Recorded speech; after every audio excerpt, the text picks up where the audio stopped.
Кодирование звуковой информации в памяти компьютера, вычисление информационного объема звукового файла. Звук представляет собой распространяющуюся в воздухе, воде или другой упругой среде волну.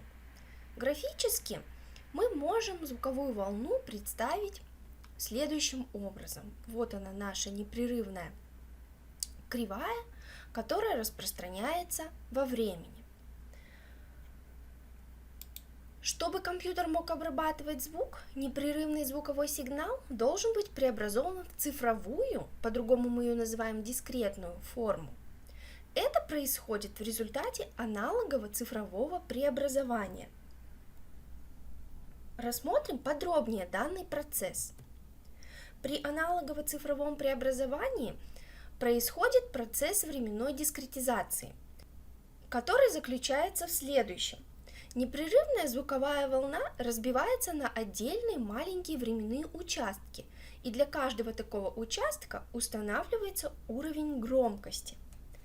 Процесс временной дискретизации наглядно можно представить следующим образом. Все время, в течение которого распространяется звуковая волна, разбивается на одинаковые временные промежутки. Каждый такой промежуток называется шагом дискретизации. Затем для каждого участка времени измеряется уровень громкости. То есть проходит первый промежуток времени, то есть от начала отчета до какого-то T1. Далее звуковая карта измеряет уровень громкости по истечении этого времени. Затем звуковая карта ожидает, когда пройдет еще один такой же промежуток времени. Затем снова происходит измерение уровня громкости. Опять ожидание, в течение которого измерений никаких нет, и по истечении определенного промежутка времени снова фиксируется уровень громкости. И так далее, пока длится звуковой файл, да, пока звучит наш файл.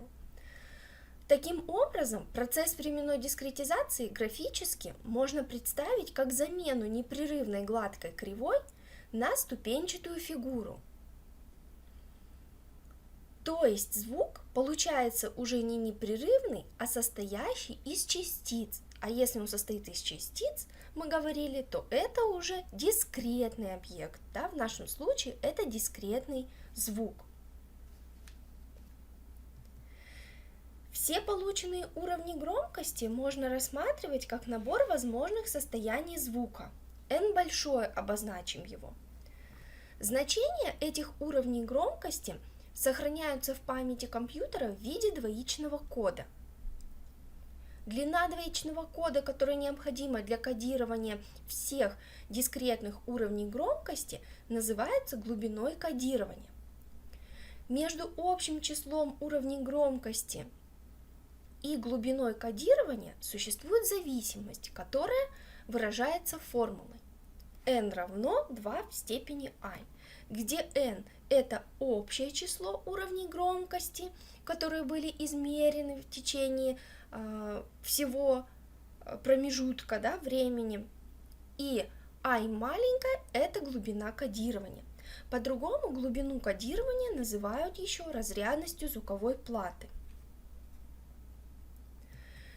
Наряду с разрядностью среди технических характеристик звуковой карты еще указывают частоту дискретизации. Частота дискретизации f – это количество измерений уровней громкости за 1 секунду. Единица измерения частоты дискретизации – герц. По-другому герц мы можем записать как единица, деленная на секунду, то есть количество каких-то действий, в нашем случае это количество измерений уровней громкости за 1 секунду, в единицу времени. Стандартной единицей измерения времени является секунда. То есть, по сути, частота дискретизации показывает, как часто звуковая карта измеряет громкость звуковой волны. Чем больше частота дискретизации f, тем качественнее будет оцифрованный звук. Почему это так? Чем чаще будет производиться измерение громкости звука, тем точнее будет дискретный звук, записанный в памяти компьютера, отражать реальное звучание нашего файла. Чем выше качество оцифрованного звука, тем больше информационный объем звукового файла. Почему это так? Мы сказали, что качественнее будет звук тогда, когда чаще будут производиться измерения. Если измерения будут производиться достаточно часто, то их количество будет получаться достаточно большое. То есть общее число уровней громкости n большое будет увеличиваться.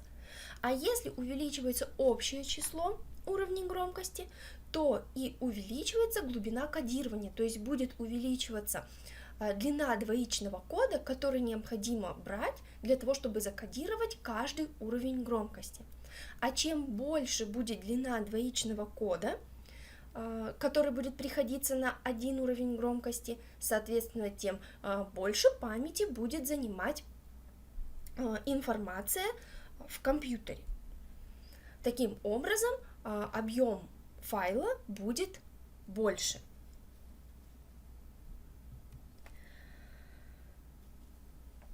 Объем звукового файла можно вычислить по следующей формуле. I большой, соответственно, объем файла информационный, равен произведению частоты дискретизации f на общее время звучания файла t, на глубину кодирования I маленькое и на количество аудиоканалов n малое. Здесь частота дискретизации или число уровней громкости, полученных за 1 секунду, измеряться должно в герцах или в единицах, деленных на секунду. Время, то есть длительность звукового файла, измеряется в секундах, а и маленькая глубина кодирования или разрядность звуковой карты показывает, какова длина двоичного кода, который необходимо брать для кодирования каждого уровня громкости, соответственно, измеряется в битах. N, число аудиоканалов, измеряется в количестве, в штуке. При этом, если n равно единице, то звук будет моно. Если n равно 2, то будет получаться стереозвук. Если число аудиоканалов 4, то будет получаться квадрозвук. Выясним, в каких единицах измерения будет получаться величина I большая, то есть информационный объем звукового файла. Рассчитаем единицы измерения. Значит, I большой, мы сказали, это произведение величины f, частота дискретизации. Она измеряется в единицах, деленных на секунду, то есть количество измерений на секунду. Затем умножается на время звучания, время выражается в секундах. Далее умножается на глубину кодирования, которая выражается в битах, и на количество аудиоканалов. Опять же, количество, штуки и так далее, то есть единицы. Соответственно, мы видим, что секунды у нас сократятся и остаются единицы измерения биты. При необходимости эти единицы измерения можно перевести в более крупные единицы – байты, килобайты, мегабайты, в зависимости от того, какой вопрос задачи стоит. Подведем некоторые итоги. На данном уроке мы познакомились с процессом временной дискретизации. В результате данного процесса непрерывный звук разбивается на отдельные части, уровни громкости. Каждый такой уровень громкости сохраняется в памяти компьютера в виде двоичного кода. Длину двоичного кода, необходимого для кодирования уровней громкости, можно вычислить по формуле n равно 2 в степени I. Также мы узнали, что информационный объем звукового файла, записанного в память компьютера, можно вычислить по формуле I большое равно f на t на I на n, где f – это частота дискретизации, t Это время звучания файла, I маленькая глубина кодирования, N количество аудиоканалов. Информационный объем файла, вычисленный по данной формуле, будет выражаться в битах. При необходимости данные единицы измерения можно переводить в более крупные единицы измерения – байты, килобайты, мегабайты.